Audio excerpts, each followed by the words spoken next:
Le agradezco mucho y le doy la bienvenida a Miguel Bárcena, periodista experto en medio ambiente. Bienvenido, Miguel. Gracias por tomarnos la comunicación. ¿Cómo estás? Bien, Maga, muchas gracias. A sus órdenes. Mucho gusto en estar contigo y tu audiencia.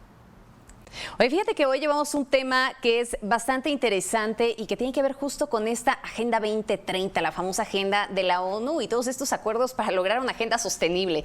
Yo te preguntaría, y directo al grano, ¿no? La ONU desde hace muchísimo tiempo viene advirtiendo de esta catástrofe a nivel ambiental que ya tenemos encima, un reloj que comienza a avanzar en retroceso. ¿Qué tanto nos estamos ocupando por evitar una catástrofe en nuestro país? Pues yo creo que muy poco, y sobre todo estos objetivos se han abandonado en los últimos años. Como tú mencionas, estos objetivos del desarrollo se habían venido aplicando desde que en 1987 el informe Brundtland, conocido como Nuestro Futuro Común, hablaba sobre la importancia de satisfacer las necesidades de las generaciones presentes y futuras, pero sin comprometer precisamente las aspiraciones y las necesidades de las próximas generaciones. Y yo creo que si hoy nos preguntamos y evaluamos los proyectos, la política medioambiental y la política energética y la política de desarrollo que lleva a cabo la cuarta transformación, pues yo creo que la respuesta es que el tema del desarrollo sostenible, que no solo tiene que ver con el tema ambiental, sino que tiene que ver con lo económico y lo social, no se está llevando a cabo. Bien, dime una cosa. Se sabe que bueno, pues uno de los sectores que es de los más contaminantes, inclusive a nivel global, uno de los sectores más contaminantes es el agropecuario. ¿Se está haciendo lo necesario aquí en México también para evitar o reducir los índices contaminantes? Se hablaba, por ejemplo, hace ya algunos años con la llegada de López Obrador, inclusive del tema del glifosato. Sí, pero el glifosato es un tema que aparentemente es muy importante, pero que es menor porque no está enmarcado dentro de una política agropecuaria integral. El presidente cree que con solo prohibir el glifosato, que además eso se va a prohibir en los próximos años de manera paulatina, todavía no se está llevando a cabo, pero no hay fertilizantes que sean igual de eficientes y entonces eso va a afectar la productividad. Y por otro lado, el presidente cree que con regalar fertilizantes o dar fertilizantes baratos se va a incrementar la productividad del campo y por lo menos de acuerdo a las últimas cifras, cada vez tenemos un mayor déficit y estamos importando cada vez más maíz, trigo y otros granos. ¿Por qué? Porque realmente no hay una política integral sostenible que tenga que ver con la forma de incrementar la productividad en el campo. Entonces, por sí solo, como decía, regalar fertilizantes, que además en muchos casos no son biodegradables o no son amigables con el medio ambiente, pues lo único que está haciendo es contaminar el agua. Hay que recordar que la agricultura utiliza casi el 80% del agua disponible en el país.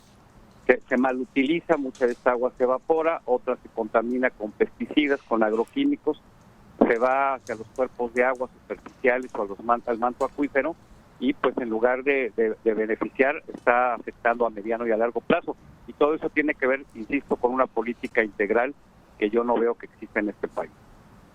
Afecta a mediano y a largo plazo, y que hablando de esa política integral me llama mucho la atención, por ejemplo, pues esta exigencia que debe de tener nuestro país cuando se habla también de las energías, cuando se habla de la descarbonización, ¿no? Que de pronto suena como un término muy rimbombante y que vemos ya lo que sucede en el caso de Estados Unidos o de Canadá, que ya están buscando el poder ingresar o el poder formar parte ya de este proceso de descarbonización, y son muy claros, ¿no? Para el 2030 su meta es el lograr un momento de cero emisiones.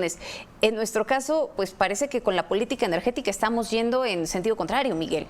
Por supuesto, porque aunque en el discurso, tanto Semarnat como el presidente dicen que vamos a cumplir con nuestras metas acordadas cuando firmamos el Acuerdo de París para el 2030 y para el 2050, en la práctica vemos que eso no va a suceder porque para combatir el cambio climático requieres acciones, requieres programas, requieres ingresos para invertir en mitigación y adaptación. México no lo está haciendo, por el contrario. En lugar de realizar campañas para concientizar a la gente para que utilice menos combustibles fósiles, básicamente gasolinas, lo que hace es subsidiarla, se entiende, para evitar que siga aumentando la inflación, pero por otro lado, toda la gente que sigue vendiendo combustibles más o menos baratos, pues lo menos que hace es ahorrarlos porque sabe que no le va a costar más. Por otro lado, en lugar de invertir en la generación de energías limpias, las bloquea, lo ha venido haciendo con los privados, tanto nacionales como extranjeros, de muy diversas formas les ha puesto piedritas en el camino para no dar. Se cerraron primero las subastas para energías limpias, después les quisieron incrementar el precio de interconexión a la red de la Comisión Federal, después los quisieron sacar del mercado. Entonces el gobierno no tiene el dinero ni el interés para invertir en la generación de energías limpias, no lo ha hecho en estos 4 años, apenas anunció que iniciará una planta en Sonora, pero no lo ha hecho prácticamente, y por otro lado no tiene el dinero y por otro lado quiere bloquear a los que sí lo tienen para seguir controlando el mercado de la distribución, de la generación y la distribución de las energías, lo cual, si sumamos todo esto, lo agropecuario, lo energético, lo ambiental, pues vemos que el gobierno no tiene un programa de desarrollo sostenible para nuestro país.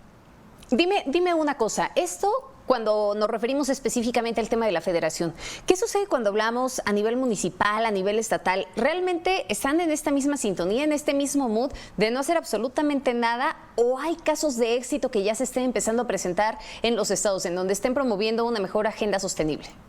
Eso es una muy buena pregunta, porque una cosa es la federación y todas las leyes, digamos, nacionales y los programas federales que en muchos casos existen en el papel pero no se aplican, y otra es lo que sí hacen algunas ciudades, estados o municipios. No quisiera decir alguno en particular, pero sí hay ejemplos de municipios o de ciudades mucho más sostenibles que otros, o mucho más preocupados del tema ambiental. Tiene que ver obviamente con el gobernante y con el partido y con la agenda que tenga, pero desafortunadamente cuando la federación no pone el ejemplo a nivel nacional, es mucho más fácil que los que están abajo, municipios y estados, pues simplemente se vayan por la libre, porque como decía, para combatir el calentamiento global y evitar seguir contaminando el agua y el aire, pues hay que invertirle, y lo que falta ahora cada vez más en este país son recursos, y como esto no da votos, pues entonces prefieren invertirlo en otra cosa. Te pongo un ejemplo, la crisis del agua que está viviendo el país no solo es por la sequía, porque no llueve, sino es por la falta de inversión en infraestructura. Hace años que no se construyen más presas en el norte, o que no se capta agua de otros afluentes para llevarlos a Cerro Prieto o a La Boca en Nuevo León, y tampoco hay campañas de concientización a la gente para que desarrolle una cultura del uso eficiente del agua. Entonces no solo es el villano favorito, que es el cambio climático, sino también es la falta de políticas públicas, la falta de acción, la falta de conciencia.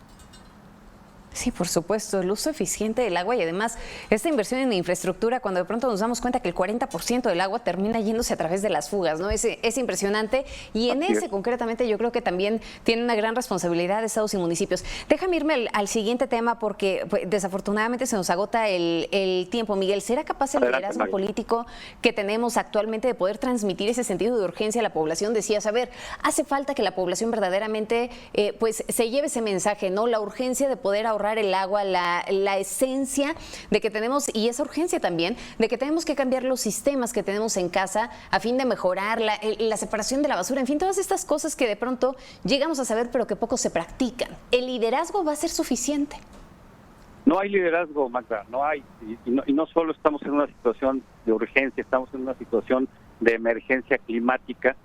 ¿Por qué el gobierno no asume que hay una emergencia climática? Porque si lo hace, inmediatamente tendría que comprometer programas y recursos para esos programas. Entonces creen que por voltear hacia otro lado o minimizar los problemas, la emergencia va a desaparecer.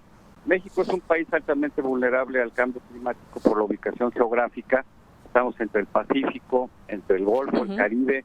Tenemos muchos problemas cuando viene la temporada de fenómenos extremos como son huracanes y tormentas. Estamos padeciendo la sequía, estamos enfrentando incendios, y todo esto está afectando la productividad en el campo. Entonces es un círculo perverso del que no vamos a salir con discursos, y mientras el presidente y sus funcionarios públicos, la secretaria del Medio Ambiente, que es un cero a la izquierda, mientras ellos no tomen este liderazgo, mientras no lo asuman y convoquen a toda la población a lo que tú decías, utilizar eficientemente el agua, disponer de manera adecuada de la basura, ahorrar la energía, consumir menos combustibles, utilizar menos el coche, pues simplemente no vamos a ir a ningún lugar, no por no hablar de los problemas o no reconocerlos que van a resolver, por el contrario, cada día se van a ir agravando. Muy bien, pues te agradecemos mucho, Miguel, este tiempo con Mega Noticias, y mantengámonos al habla. Y acuérdate, como siempre le digo a la gente que nos hace favor de escucharnos, pequeños cambios logran grandes cosas.